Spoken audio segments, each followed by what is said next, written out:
The UK has just dropped a bomb on the Kremlin. Recently, the UK's Defense Secretary, John Healey, confirmed Program Lyra, a new initiative where the UK and Ukraine are combining forces to fight Russia.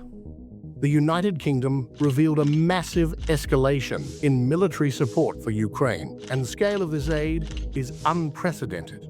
In a major escalation of Western support for Ukraine, the UK agreed to send hundreds of attack drones. And we're also jointly building interceptor drones with Ukraine. This move is part of a wider £2 billion UK drone program and aligns with Britain's growing belief that drone warfare is the future of combat.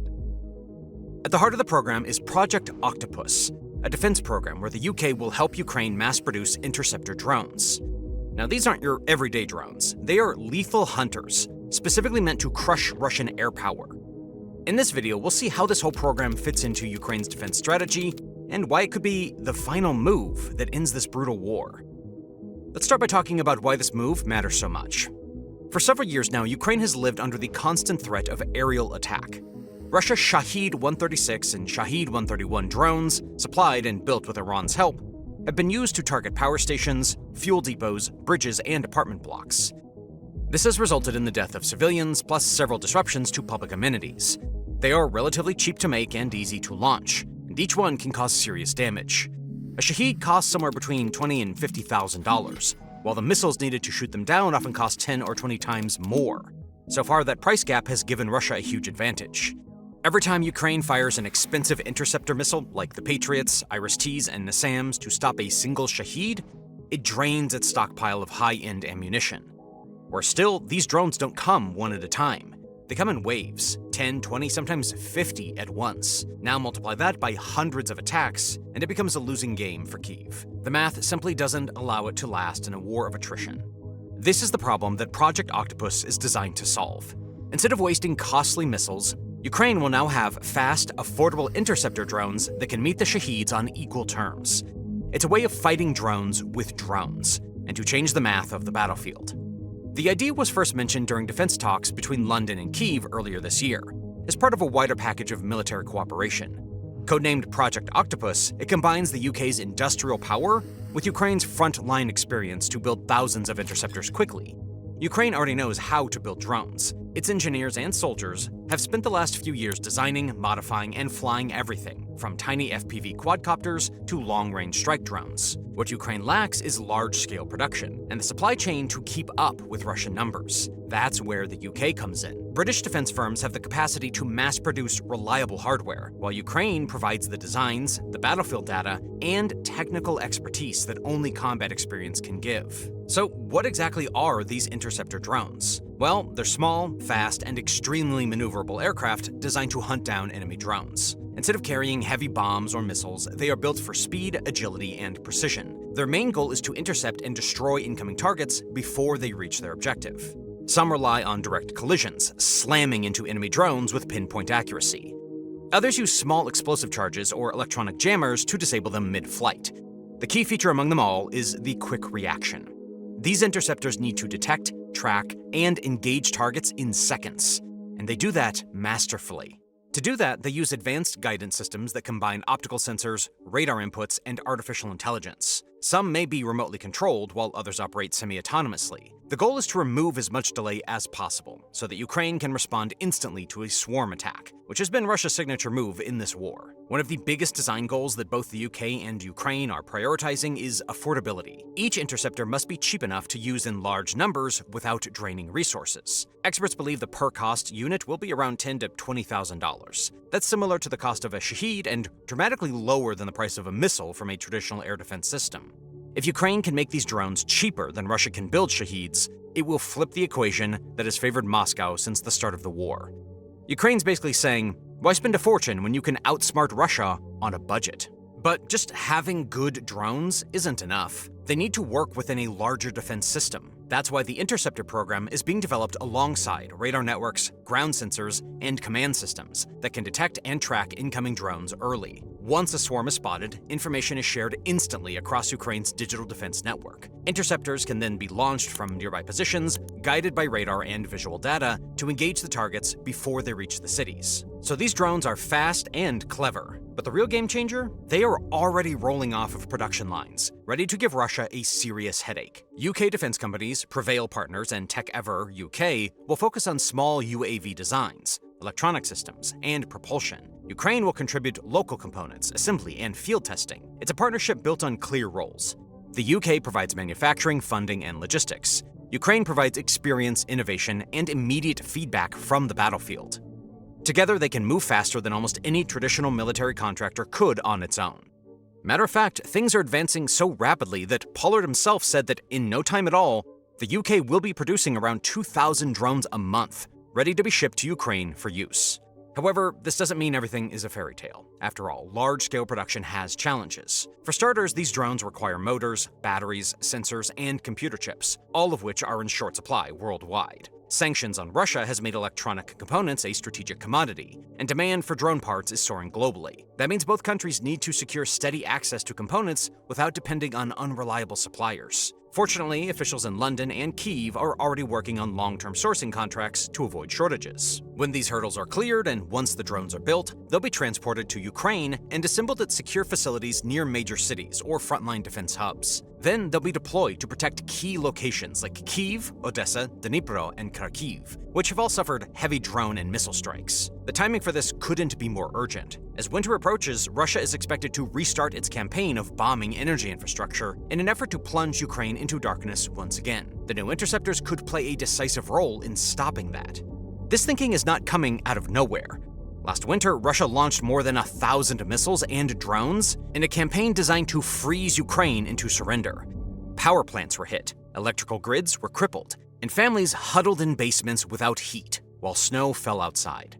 It wasn't just military. It was psychological warfare, aimed at wearing down Ukraine's spirit through darkness and cold.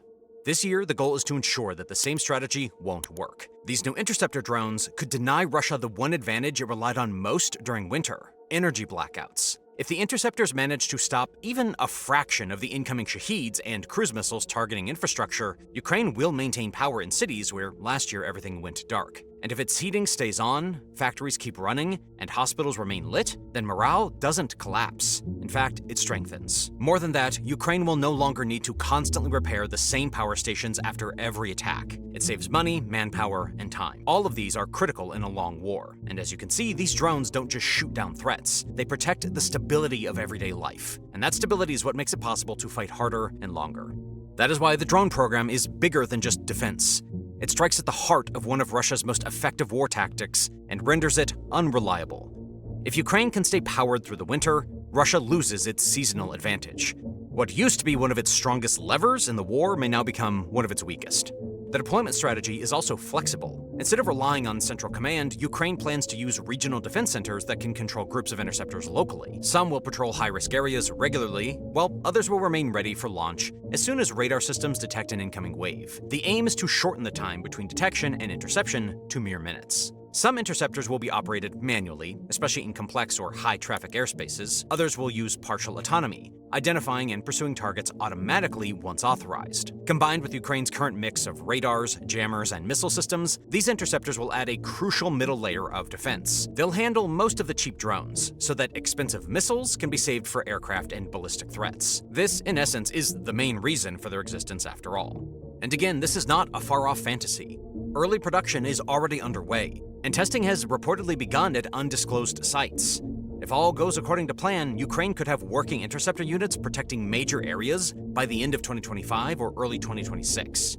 Now that we've seen how they are in isolation, the next question is, how do these interceptors fit alongside Ukraine's other defenses? The country currently uses a mix of high-end missile systems, like Patriot, IRIS-T, and NASAMS for long-range defense. These are extremely accurate, but expensive, and limited in number. For close-range defense, Ukraine relies on systems like the German-made Gepard, which uses radar-guided cannons to destroy drones and low-flying missiles. Gepard has been one of the most successful tools in Ukraine's arsenal, but there are only so many available, and spare parts are becoming harder to find. Newer systems like Skynex, which fire smart ammunition that explodes near targets, are starting to fill the gap, but they too are limited by production. Ukraine also uses portable electronic warfare systems to jam and confuse enemy drones, though Shaheeds often fly pre-programmed routes that make it harder to disrupt. So you see, there seems to be a bit of a gap in the market. And this is where the UK-Ukraine interceptors fit perfectly. They're designed to cover the space between high-end missile systems and short-range guns. They can even chase drones across larger distances, giving defenders more time and more options.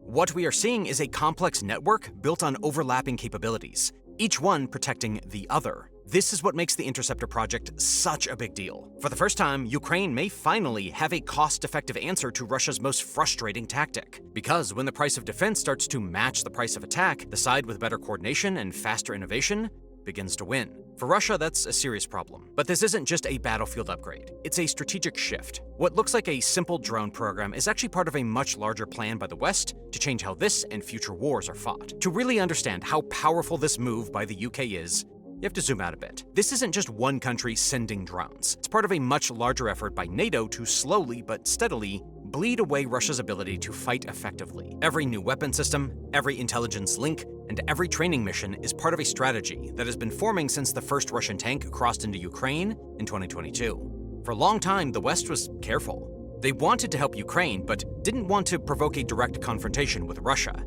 At first, they sent helmets, medical kits, and basic defensive weapons. But as the war dragged on and Russia refused to stop, that line kept moving. First came artillery, then came long-range rockets, then tanks, and now advanced drones and air defense systems that rival anything Russia has. The UK's Interceptor drone program shows just how far NATO has shifted. London isn't just reacting to Russia anymore, it's taking the lead in shaping the future battlefield. This program represents a shift from helping Ukraine survive to helping it win. The UK is basically telling Russia, hold our tea, we're rewriting the rules of this fight. When you look closely, the UK's plan isn't only about supporting Ukraine. It's about testing future war technology. These drones are prototypes for a new kind of warfare, one that blends artificial intelligence, real-time data, and minimal risk to pilots. Ukraine is becoming the testing ground for systems that could define the next 30 years of military power. Think of it like a laboratory of modern war. The lessons NATO gets from how these drones perform, what works, what fails, and what the Russians try to counter them will shape the next generation of Western defense systems. And that's something Russia can't match. Moscow doesn't have the same industrial base, money, or high-tech partnerships to compete at this level. On the other end of this innovation spectrum is Russia, with a defense network that is already under strain. Its missile stockpiles are running lower than before, its anti-air systems are aging, and its radar coverage struggles to detect small, fast drones at low altitude. That's what makes these interceptor drones so dangerous for Russia. They don't fit the old Soviet-style model of war. They're cheap, adaptive, and easy to upgrade. You could say that the UK found Russia's blind spot. And when it's not dealing in ancient weapon systems, Moscow has been investing heavily in huge weapons that make headlines. This covers things like hypersonic missiles, nuclear systems, and tanks like the T-14 Armata. However, as good as these are, they don't solve the problem of constant drone attacks on infrastructure and supply lines. You're not going to use a tank to blow up a swarm of drones now, are you? That's why the UK and Ukraine's plans target this exact weakness. And this weakness is only growing. Every time Ukraine strikes an oil refinery or a weapons depot deep inside of Russia, it forces Moscow to spend more time and resources on defending its own territory. That's not what the Kremlin expected when it launched the invasion. Russia thought the fight would stay inside of Ukraine. Now, because of these Western-backed innovations, it's spreading into Russia's heartland. That is creating a different kind of pressure, one that is harder for the Kremlin to control. Civilian areas inside Russia like Belgorod and Kursk are now facing the same drone alarms, infrastructure hits, and power outages that they once believed only happened to Ukrainians. The illusion that Moscow could keep the war at arm's length is falling apart. It is no longer just the front line that is getting hit. It is the homeland. This shift changes how ordinary Russians experience the war. When the damage is limited to soldiers or distant battlefields, the public can stay passive. But when things start to happen at home, and when the public is openly endangered, it becomes personal. And personal fear breeds political instability.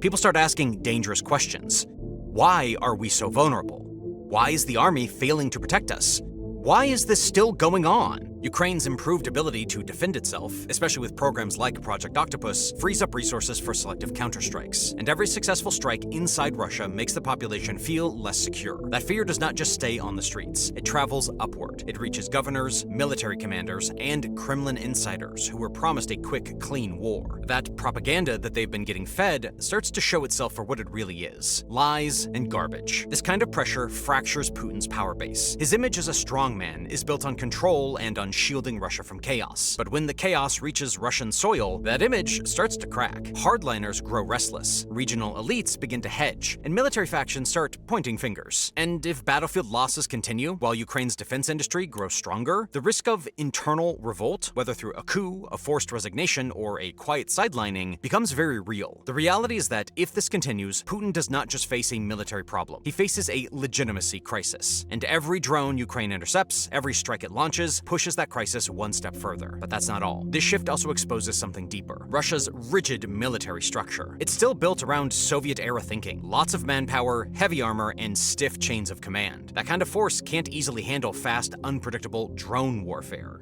Meanwhile, the UK and its NATO allies are showing the power of flexibility. The drone program isn't limited to one model or mission. It's a system that can evolve. One drone can defend, another can attack, a third can scout, and all of them can communicate with each other and with their human operators.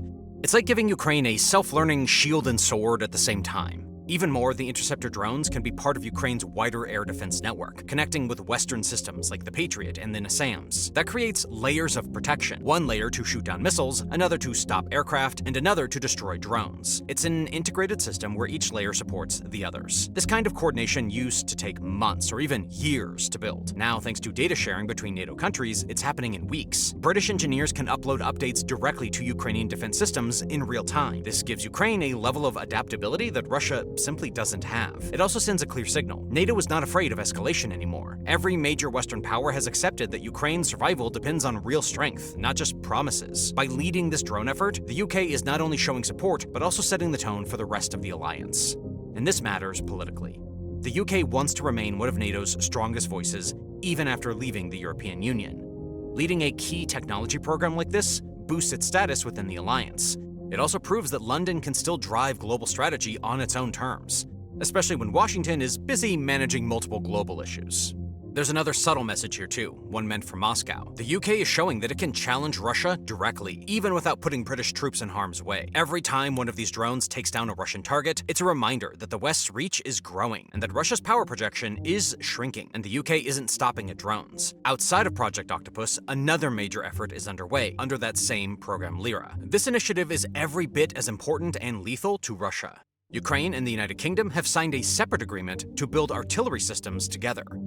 This is not just about sending weapons, it's about working side by side to produce them.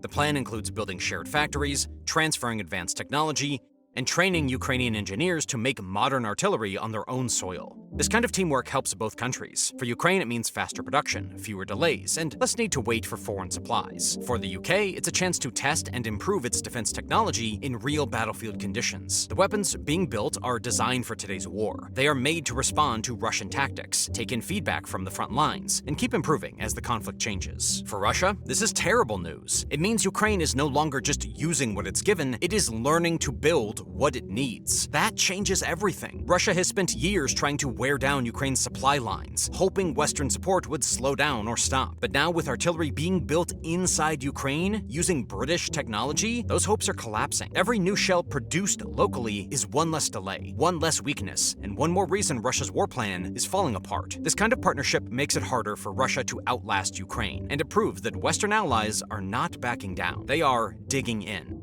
Over time, this artillery program could be just as important as the drone program. Drones are used to stop incoming threats. Artillery is used to shape the battlefield. Together, they give Ukraine a smarter and stronger defense system. Ukraine is not just reacting to attacks, it is building the power to fight on its own terms. The Russians know this, and they are seeing that fortune isn't on their side. That's why the response has been so defensive. Kremlin officials have tried to downplay the UK's drone initiative, calling it irrelevant or ineffective. But behind closed doors, Russian analysts know that this changes the air game completely. If Ukraine gains even partial air superiority using British drones, many of Russia's current tactics will collapse. For example, Russia's reliance on glide bombs, one of its most effective tools, depends on flying aircraft close to the front lines. If Ukraine's new interceptor drones can patrol those zones safely, Russian jets will be forced to pull back, limiting their ability to strike. That could change the balance of the war's tempo within months. Even beyond Ukraine, the symbolism is powerful. Countries like Poland, Estonia, and Finland are watching closely. They see the UK's move as proof that NATO's smaller or medium-sized members can lead big changes in the alliance's defense posture. It's no longer about waiting for Washington to act first. Europe is now taking the initiative. Now that might sound small, but geopolitically, it is huge. For the first time in decades, Europe is showing that it can build and deploy complex systems on its own and make a real difference in active combat. This could reshape how defensive cooperation works on the continent for years to come. It's also part of the growing recognition that drones aren't just cheap weapons. They're redefining strategy. The UK's program could inspire other NATO countries to create their own specialized drone systems for defense, reconnaissance, or counterattacks. Once that happens, you'll see a full shift in how NATO fights wars. Fewer manned missions, faster adaptation, and lower costs per engagement. Meanwhile, on the Russian side, the pressure keeps building. Moscow's weapon plants are working around the clock to replace what's lost on the front lines. But sanctions make it hard to get key electronic components. That's a major problem because modern drones and missiles rely on imported chips and sensors.